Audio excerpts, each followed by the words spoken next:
Final Fantasy is a series that loves to reference itself through the different games, something that I also love, judging by the videos I made about it.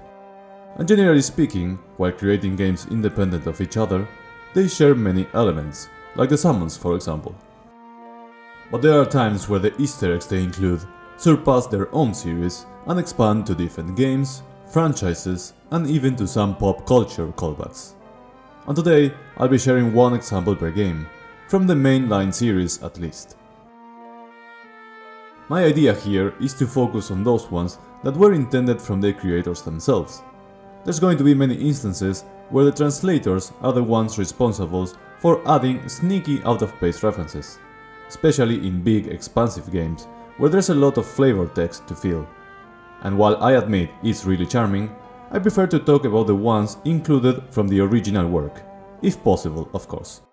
Starting off with the first Final Fantasy in 1987, when you reach the small town of Elfheim, you're able to see and interact with 3 tombstones at the north of this location.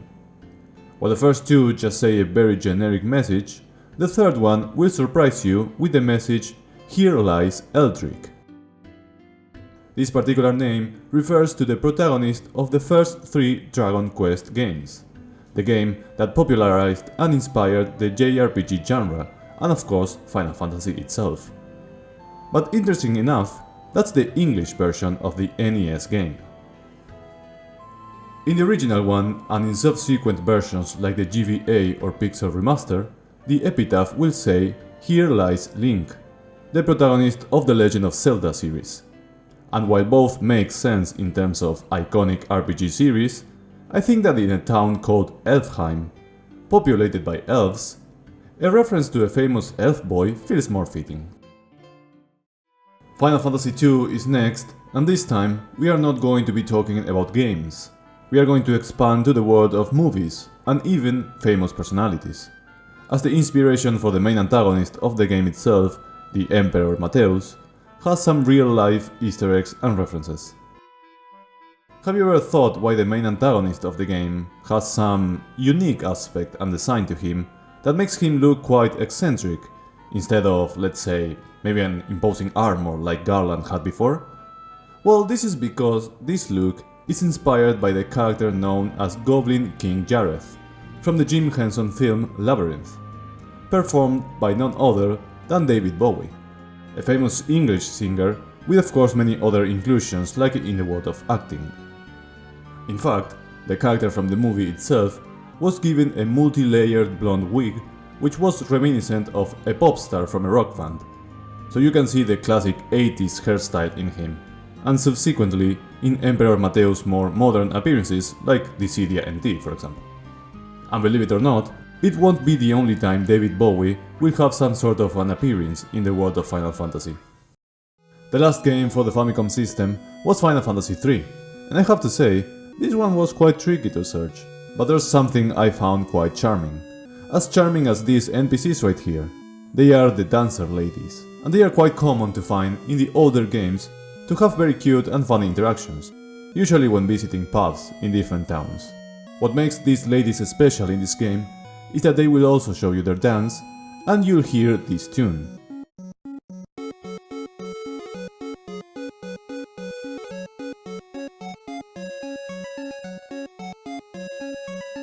While Nobuo Uematsu is basically 100% responsible for the compositions of the early game's tracks, this particular song is a rendition of Dance of the Little Swans, from the ballet The Swan Lake, a famous play by Russian composer Pyotr Tchaikovsky. I personally think that it's very funny to check the original soundtrack of this game and seeing the composer listed as Nobuo Uematsu of course, and a certain Tchaikovsky next to him, and no one else. It's a funny image out of context to me. Final Fantasy IV is the first game for the Super Nintendo, and while it has many recognizable features, one I relate the most to it, it's the 4 Archfiends of Golbez. Thanks also to their great theme song. This set of enemies are based on the concept of the Shiten No from Chinese mythology. And while I first thought that this inspiration could be the one included here, I realized that there's something more interesting for this video, and it's their names. Just at first glance, The names Scarmiglione, Cagnazzo, Barbariccia and Rubicante are probably not going to give you vibes of being from Chinese mythology, and that's because they are taken directly from Dante Alighieri's narrative poem La Divina Commedia. This poem tells the story of Dante's journey through hell, purgatory and paradise, guided by Virgilio and Beatrice. You probably heard of them. And during the journey through the 8th circle of hell, they'll meet with a group of demons that guard the place, known as the Malebranche, formed by 12 members. As you may have guessed by now, 4 of those 12 share the name with the previously mentioned Archfiends of FF4. As a bonus point, one member of the Malebranche is called Calcabrina, which is the name given to another boss fight here. So we have another easter egg from La Divina Commedia in this same game. Final Fantasy V is one of the most charming games in the series in my opinion, and if I think there's one thing that is fitting for this game, it's everyone's favorite guest star, Gilgamesh, who debuted in this game. As a character with many fun interactions, it's reasonable to find some sneaky reference in there, like how he mentions in English the phrase Morphin Time, Power Ranger style. But I prefer to go with a historical angle. Ironically, while Gilgamesh's name, along with Enkidu, is explicitly from the epic poem of ancient Mesopotamian mythology, I don't want to cover the mythological or folklore inspiration behind these examples, because that's one different topic in my opinion, and we would end up with every spot in the list to be a generic combination of Journey to the West, some myth, and many religions. What I want to talk about is how the characterization given to him, which includes the famous Big Bridge, where his first battle and the iconic theme song takes place, is tied to the life of a warrior monk from feudal Japan named Benkei. The main feature and story about this figure is the tale that related him with wandering around Kyoto on a personal quest to take 1,000 swords from samurai warriors. Which is why we can see one of the main features of Gilgamesh to be him searching for powerful weapons, especially the one known as Excalibur, and even in future games is collecting some more iconic ones. And it is said that when he was about to reach his 1000th sword, he was defeated by a smaller warrior known as Minamoto no Yoshitsune, and this battle happened at the Gojo Bridge in the city, which is explicitly the reference to the Big Bridge in FF5's world.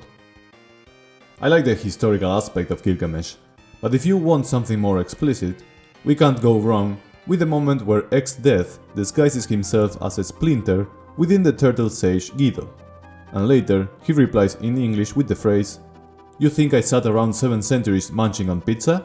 alluding to the American comic Teenage Mutant Ninja Turtle.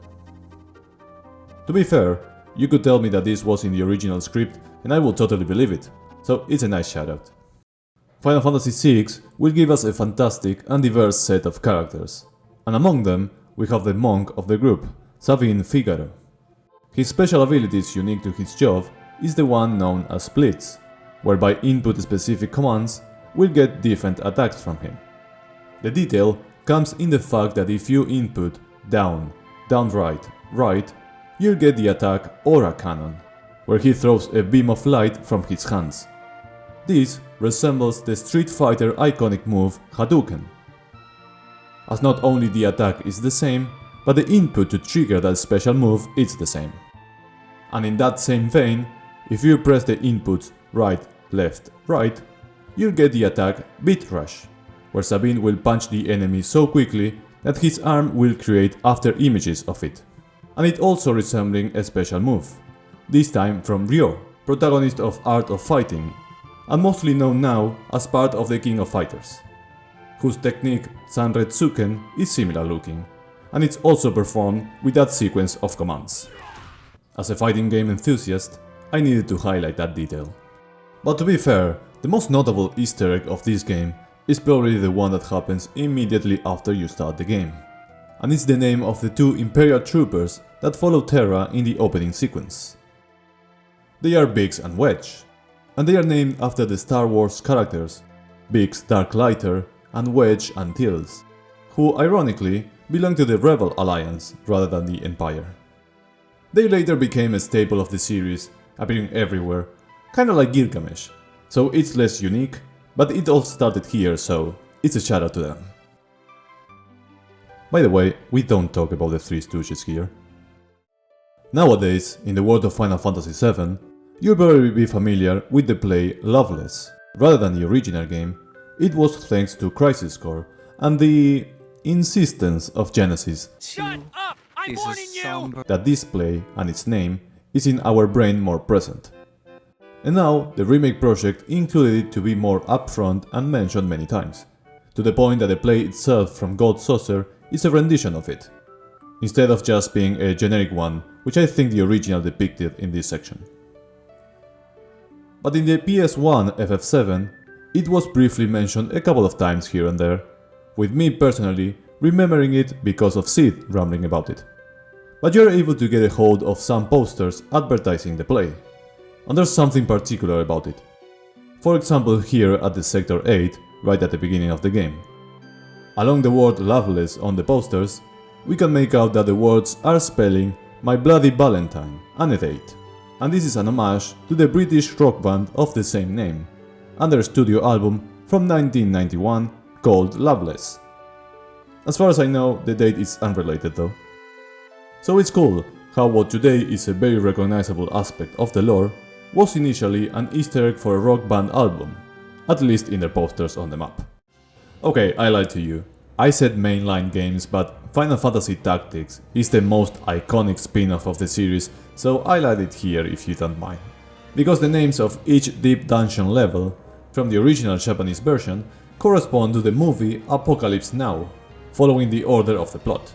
For example, Noikas refer to Saigon spelled backwards, the opening location of the movie. Terminate refers to the orders given to Captain Williams to terminate Colonel Kurtz's command. Delta is the Mekong Delta, the first step of Williard's journey. Valkyries is a reference to the song playing during the helicopter attack. Mlapan is Napalm spelled backwards, mentioned in one of the classic lines in the movie. Horror to another famous line from Colonel Kurtz. And the last one simple called End, which besides making sense, it's also related to how the song The End by The Doors is used prominently during the movie. Before mentioning one specific Easter egg in Final Fantasy VIII, let me highlight that for me, this game is the most movie-like of the entire series. The most cinematic, I guess. I can't properly explain it because I'm far from an expert, but it feels like the direction of the scenes and the transitions are made explicitly thinking about how a movie director would, if that makes some sort of sense. The reason I say this is because the Easter eggs for this are also going to be movie related. The more straightforward one would happen at the Centra Ruins, this dungeon known both for the abundance of tonberries and because it's the place where you fight and obtain Odin. Right at the entrance, we'll see a sign in English that says My Blue Heaven. This would be a reference to the 1990 movie with the same name, starring Steve Martin and Rick Moranis, more known for its relationship with Goodfellas. But I also mentioned another one that is more a subtle inspiration than a straight up Easter egg, just because it's a beautiful moment. And it's how the sequence showing the arrival at the lunar base, and how it's directed or presented as, it's very reminiscing of the Blue Danube scene in 2001 A Space Odyssey, a film from 1968. A scene where the unique camera angles are used and the only sound is the words Blue Danube, while in the game the song Dance with the Balam Fish is played with similar takes. I think both times the sequences have this feeling of hauntingly beautiful, especially the part when Rinoa is in the middle of nowhere with no sound, so I wanted to mention them.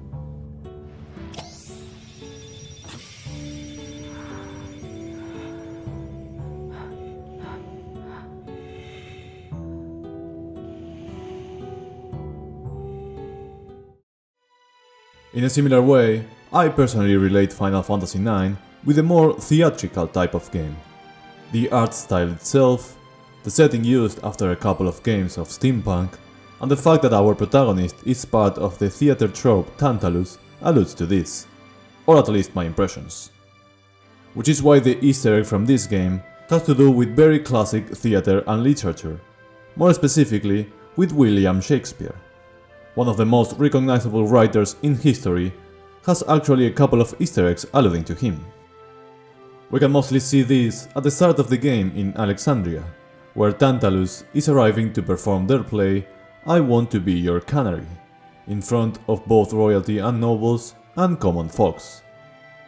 For example, while controlling Vivi to see the play, we meet with a character named Puck, which is the same name of the character in Shakespeare's play A Midsummer Night's Dream, a mischievous elf that personifies the trickster, which I guess he can be sometimes. And the aforementioned play, while already being inspired by his works, includes a character played by Baku named King Lear, same name of one of the tragedies written by the Bard of Avon, as that's how Shakespeare was referred to. And I mention that because in the world of Final Fantasy IX, the author of this play is attributed to a character not shown but named as Lord Avon, tying up the whole Easter egg nicely. And with how tragically everything ended in that play, you could argue that there's some cheeky allusion to Romeo and Juliet, of course.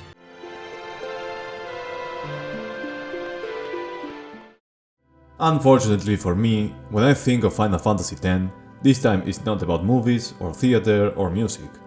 I actually think this game has the best setting and inspiration overall in the entire series.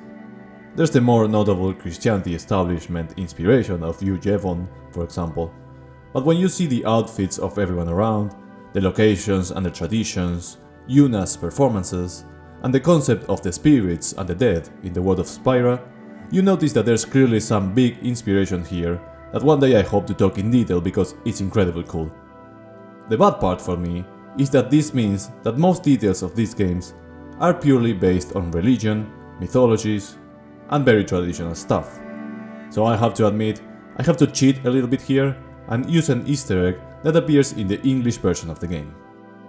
After that fateful fight of the Crusades against Sin, as we leave the shore, Kimahri talks about not worrying Yuna by trying to show a positive attitude. Tidus cleverly will reply, "Don't worry, be happy." Which of course is a reference to the song of the same name by Bobby McFerrin. My excuse to pick this is that the Japanese exchange between these two is basically the same. When Kimahri talks about not showing Yuna any worrisome gesture, Tidus replies this, 心配するより笑顔 which basically means, instead of worry, smile. So I think it's a clever translation that it's accurate while making a fun reference. Unlike for example the more famous one of Tidus saying instead of Macalania Temple, They say Seymour went to Macarena Temple. Macalania Temple. while also making a reference to a song, it's more out of nowhere as the original Japanese script has him only mixing up the order of the syllables. Am I forgiven? No? Well, I tried. What about its sequel then? Final Fantasy X-2 set us in the world of Spyra 2 years later and in a very different state. There's a big one to remark here, and that's the immense resemblance of Yuna, Riku and Pain's dynamic with Charlie's Angels, especially with their introduction at the first chapter of the game, but that's more of an inspiration. A very interesting Easter egg that makes a callback to an old poem happens in an optional conversation during chapter 5. If you fill the requirements, Buddy, the owner of the airship of the game, will tell you the story of how he and brother found it. And its story is basically taken from the poem The Rime of the Ancient Mariner by the English writer Samuel Taylor Coleridge. On it, it depicted the mariner's tale and how after being stuck in icy waters of the Antarctic, it was led by an albatross to lead the ship out of it where it was trapped. With the particularity that despite this, and with the crew feeding and praising the bird, the mariner shoots it and kills it. As we can see, an oddly similar tale to the one Buddy is telling to Yuna, but instead of an albatross, it was a gull, as their group is called the Gullwings. And you can even trigger an extra bit of the conversation where he talks about the part of their story where they had to kill the bird too, not making the best impressions to Yuna, as it was probably too much information. Very cool, and out of nowhere. The world of MMOs are incredibly huge, and chances are that among the thousands of quests and achievements, the translators get sneaky with their own stuff at random places, which is why the Easter egg that comes from Final Fantasy XI, first MMO of the series, is one that isn't just a one-liner. In this game, there are assault missions, where 3 to 6 players will attempt to accomplish a specific objective, and one of those is called Bloody Rondo. This is an Easter egg to another completely different game, Castlevania Rondo of Blood, from 1993 and prequel to Symphony of the Night. If you are wondering why a simple mission name can be alluded to specifically that game, it's because the actual objective is to defeat the main boss, a monster named Count Dracula, a vampire type of enemy in the game. Castlevania is a game series whose main antagonist tends to be Dracula himself, and you play as a vampire hunter, of course inspired in the Bram Stoker book, so it's fair to say there's a connection there. The world of Final Fantasy XII, the game that makes us return to Ivalice once again. At the port of Valfonheim, one of the last big towns you are able to visit and home of the iconic guest character of the game, Redas, you're able to visit the tavern of the town, which is usually the place to gather info and sign up for hunting boards. One of the NPCs there will have a conversation that says, "A strange fellow kept talking about defeating some worm out on Serovi's steppe, but I heard all he does is yell at windmills.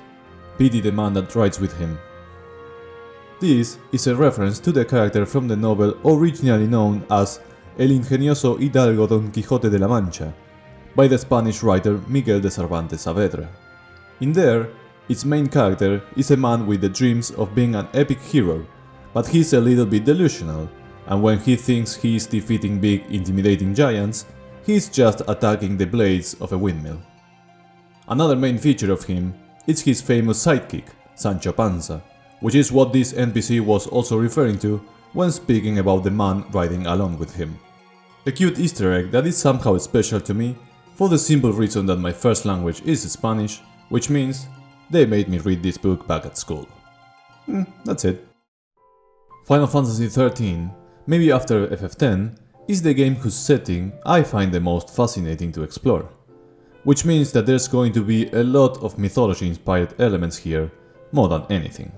Especially Norse, as you can see already in main details like Odin being lightning's eidolon, or the concept of Ragnarok as one of the main events in the game. But luckily, there's some easier to find Easter eggs, that are quite interesting too, as they are all references to the Roman and Byzantine Empire. In the later part of the game, you'll be able to do some sort of hunting missions to fight harder enemies through the Seath Stones. Some of the toughest missions are the battles against the type of monsters known as the Undying, powerful Seath creatures, and all of them are going to have names that represent enemies of the Roman Empire. Mark VII is the fight against Bituitus the Pillager. This is the same name of a Gallic king and enemy of Rome. Mark XII is the mission Gaiseric the Profane, which is another spelling for Genseric, king of Vandals in the 5th century that played a key role in the demise of the Western Roman Empire. Mark XXVII is a mission against Mithridates the Lone. This is a shared name for ancient kings, with Mithridates VI being a known enemy of Rome. Mark XXX is a mission named Syphax the Insidious, and while this is the name of an ancient Livian tribe, this fight will have the enemy summoning many minions called Numidia, which is the name of an ancient kingdom of now modern-day Algeria, who was once at war with the Empire.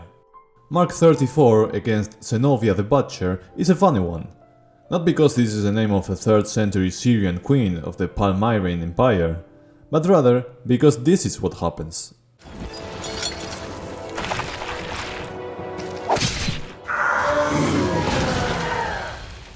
One of the main and harder fights is Mark 51 against Atticus the Soulless, but what we care about here is a Japanese name, Spartacus, the most notable leader of the slave revolt against the Republic. And finally, the very last mark of the game, although maybe not as hard as the Adamantoise, Vercingetorix, the Doom Herald. His name is from a chieftain of the Arbeni tribe during an unsuccessful revolt against Julius Caesar's era. Pretty interesting stuff. I don't know yet if there should be a correlation with the fal'Cie, for example, as these enemies are the ones that roam around cursing their former fal'Cie masters for forsaking them at the end of their forced servitude, fueled by jealous hatred of all living things. I'd love to know more about this. In a similar fashion to 10-2, Final Fantasy XIII-2 will bring us back to the world in a completely different way and atmosphere, with some time travel in between. There are going to be more side events and small games to find references to the series, for example, but one outside of it is this one to get the mini flan fragments. Flans in Final Fantasy are a usual enemy, self-explanatory too, as they are pudding-looking creatures that resist physical attacks.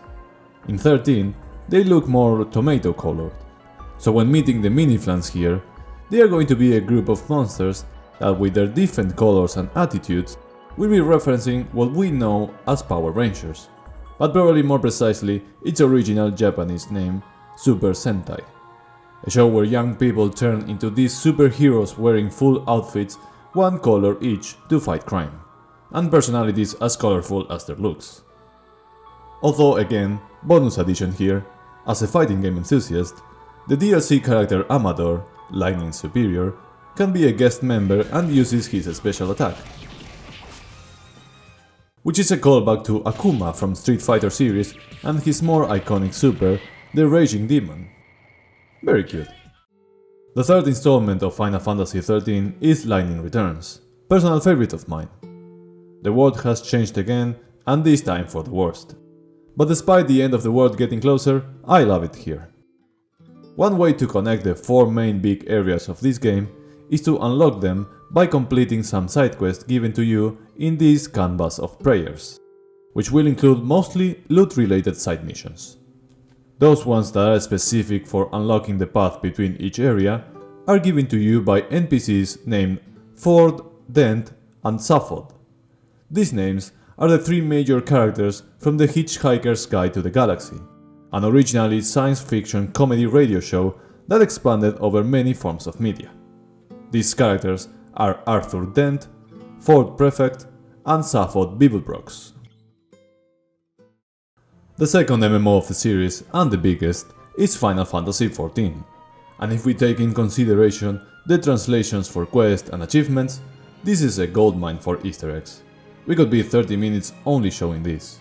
So instead, I will focus on the ones surrounding one specific individual, everyone's favorite gentleman, Hildebrand Manderville.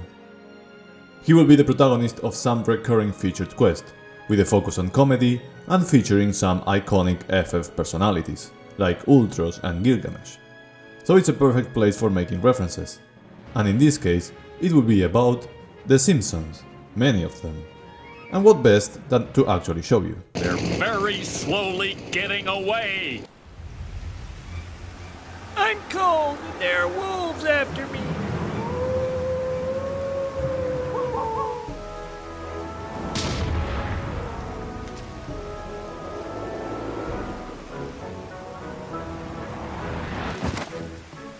Tricked me with a ruse so hackneyed it would make Stan Lee blush.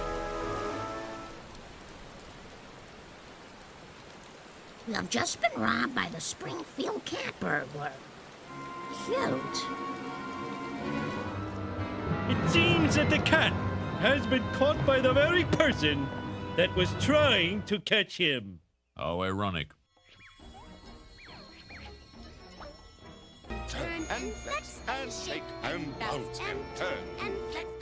I am biased with these last ones referencing the cat burglar episode, because that's where my brain went immediately after playing through this. You were stolen by the gato. Final Fantasy XV, even more so than the MMOs, is the prime example of translations adding pop cultural references of the region for comedic and charming effect.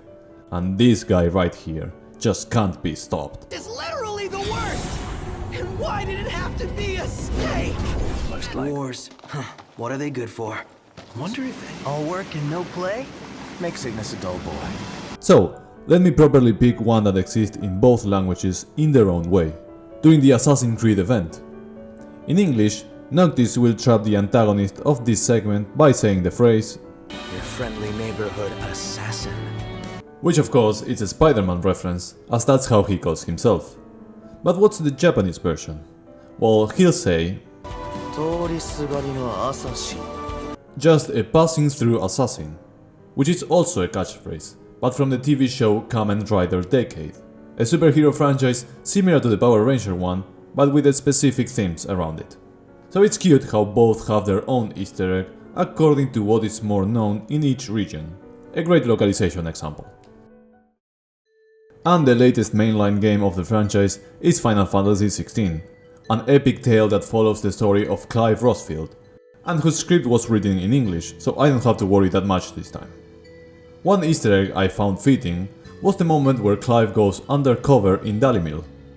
There, his fake identity is called Lord Underhill, and this name comes from the first Lord of the Rings book, as this is also Frodo's traveling name as he escapes from the Dark Lord Sauron. Lord Underhill of Randalar's prestigious League of Merchants.